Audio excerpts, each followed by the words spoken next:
Imagine करो एक ऐसा बंदा जो अपने बाप की गेम ओवर करने में हाथ रखता है और जो मेक्सिको जाके कार्टेल का बॉस बनता है एंड देन फिर वापस आकर कोरिया के अंडरग्राउंड फाइटिंग वर्ल्ड को फिर से हिलाकर रख देता है। एंड ऑफ कोर्स अभी तक तो सभी समझ चुके होंगे कि मैं किसकी बात कर रहा हूँ, because he is none other than Gitae Kim the king slayer. And ये कोई आम कैरेक्टर नहीं है बल्कि एक वॉकिंग डिजास्टर है जो जहाँ जाता है तबाही मचाता है। वेल अगर इसकी बैक स्टोरी की बात की जाए तो गीते किम गेप्रो किम का सबसे बड़ा बेटा है और साथ ही में सबसे हार्डकोर वर्जन भी। एंड इसके हाफ ब्रदर जेक किम के मुकाबले गीते एक जबरदस्त रूथलेस फाइटर है जिसे सिर्फ पावर और कंट्रोल चाहिए था हमेशा से ही। एंड दोस्त, फैमिली या इमोशन सब उसके लिए डिस्पोजेबल थे। And once upon a time एक तड़कती भड़कती फाइट हुई जिसमें गीते ने जीचन क्वेक को हराया और उसको शोल से निकाल दिया सिर्फ इसलिए क्योंकि उसे ये करने के लिए जेम्स ली ने कहा था। एंड वी ऑल नो कि ये दोनों लसन शुरू से ही गर्लफ्रेंड बॉयफ्रेंड रहे हैं एक दूसरे के। तो गीते ने किंग ऑफ शोल को सिर्फ एक सिंगल ब्लो में ही हरा दिया था और वो भी उसी के हैंड ब्लेड से, जो चीज बताती है कि ये जानवर अपने ओपोनेंट के बेस्ट अटैक को कॉपी करके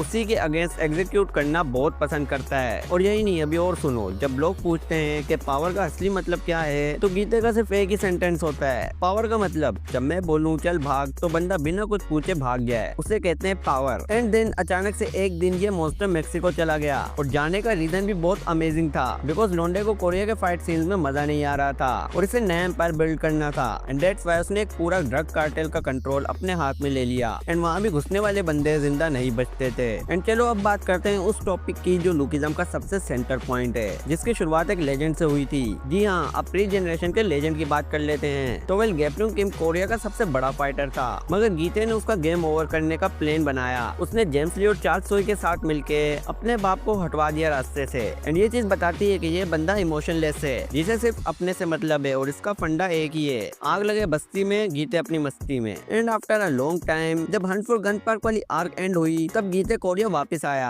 एंड वेट अ मिनट, एक करेक्शन करनी है कि हंट फॉर गन पार्क नहीं, उस आर्क का नाम हंट बाय गन पार्क होना चाहिए था। एंड एटलीस्ट मेरे लिए तो वही नाम रहेगा। And let's continue the topic. And जब गीते कोरिया लैंड हुआ तो उसने गो किम के साथ मिलकर अपनी पावर दोबारा स्टेब्लिश की। अब वो लुकिज्म में सबसे डेंजरस और स्ट्रॉन्गेस्ट कैरेक्टर में से एक है। एंड ये कुछ एबिलिटीज है गीते में जो मैंने नोटिस की हैं, लाइक उसका फाइटिंग स्टाइल ऐसा लगता है जैसे दुनिया से रूल्स निकाल दिए हों, बिकॉज इतने रफ अटैक्स होते हैं उसके। एंड ओनली ब्रूटल स्ट्रेंथ जिसमें कोई मार्शल आर्ट्स नहीं होती, बस रॉ पावर और अपने ओपोनेंट्स की स्ट्रेंथ एब्जॉर्ब करना, यानी कि उसके अटैक्स कॉपी करना और इन्हीं के स्टाइल में फिनिश करना। एंड सबसे इम्पोर्टेंट बात कि ये बंदा लड़ते वक्त और भी ज्यादा स्ट्रॉन्ग बनता जाता है। एंड गीते किम कोई हीरो नहीं है और जरूरी नहीं कि अगर बाप अच्छा हो तो बेटा भी वैसा ही निकलेगा। एंड इसकी प्योर एग्जांपल हमारे सामने है कि ये सिर्फ अपनी खुद की दुनिया में ही रहता है जहाँ ये किंग है और जो चाहे वो कर सकता है। एंड यही थी इसकी लाइफ स्टोरी जिसे हमने आज जाना। और अब तक अगर वीडियो को लाइक नहीं किए हो तो कर लो, क्योंकि तुम्हारे कहने पर ही ऐसे ही लुकिज्म के कैरेक्टर्स की लाइव स्टोरी पर वीडियो बनाता हूँ मैं। एंड वीडियो को एंड करने से पहले एक इम्पोर्टेंट बात बोलना चाहूंगा कि भाई ये वीडियो बनाते टाइम जब मैं गीते को एनालाइज कर रहा था तो मुझे एक छोटी सी डिटेल नोटिस हुई कि इसके और जेम्स ली के दरमियान बहुत स्ट्रॉन्ग कनेक्शन है। एंड इन दोनों की पर्सनैलिटीज देख कर लगता नहीं है कि इन्हें किसी की भी कोई जरूरत होगी, बट फिर भी ये दोनों स्टिल एक दूसरे की हेल्प करते हैं। और गीते बाहर से भले ही सख्त लोटा बनकर दिखाए कि उसे जेम्स ली के प्लान से घंटा फर्क नहीं पड़ता और वो जो चाहे वो करेगा, बट एक्चुअली में हम सब जानते हैं कि एंड ऑफ द डे वो जेम्स ली के ऑर्डर्स को फॉलो करता है जब तक उसमें उसका भी फायदा हो रहा हो। लाइक जब वो जीचन को पहनने के लिए गया था श्योल, तब उसने जीचन को हरा कर डायरेक्ट कॉल लगाई थी जेम्स ली को, ये बताने के लिए कि उसने हरा दिया है। और इससे कहीं ना कहीं गीते का ही फायदा हुआ,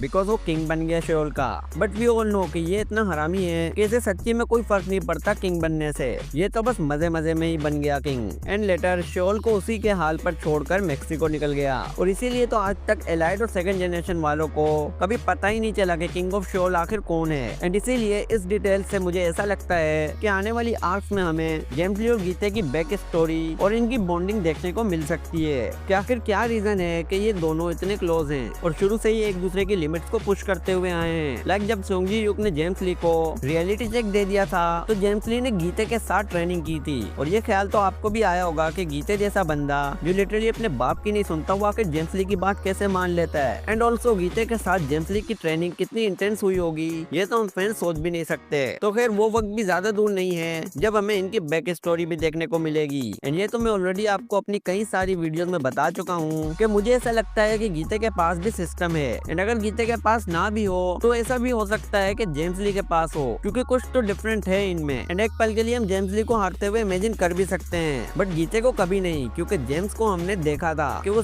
सोंग जी युग के सामने स्ट्रगल कर रहा था। एंड चलो वो तो खैर पास्ट की बात हुई, लेकिन करंट टाइम पर भी वो रिटायर हो चुका है। तो आई डोंट थिंक सो कि जेम्स ली के पास गीते या गन जितनी स्ट्रेंथ होगी, क्योंकि गीते पूरा पावर हाउस है और ये बंदा फाइट ही सर्वाइवल के लिए करता है। तो आखिर इसे क्या ही डर होगा किसी चीज का। एंड मैं तो बस ये जानना चाहता हूँ कि आखिर वो क्या रीजन होगा जिसके चलते गीते एग्री किया होगा अपने ही बाप को ठिकाने लगाने के लिए। बिकॉज अभी कोई आइडिया नहीं है हमें कि उसने ऐसा क्यों किया। बट ओवरऑल जितना भी हमें गीते के बारे में अब तक पता था, लुकिज्म की स्टार्टिंग से लेके करंट आर्क तक, मैं वो सब कुछ इस वीडियो में बता चुका हूँ आपको। तो चलो इसी के साथ आज की वीडियो को यही रैप अप करते हैं। और अगर आज की वीडियो पसंद आई आपको तो लाइक कर दो, चैनल को सब्सक्राइब कर दो। मिलते हैं नेक्स्ट वीडियो में। Till then good bye. टूटे थे कहने दो बातें हमारी वो सारी जो कहनी थी तुमसे सभी, बहने दो आंसू ये यादों में तेरी, क्यों ना सुनी किसी ने भी हमारी दास्तां।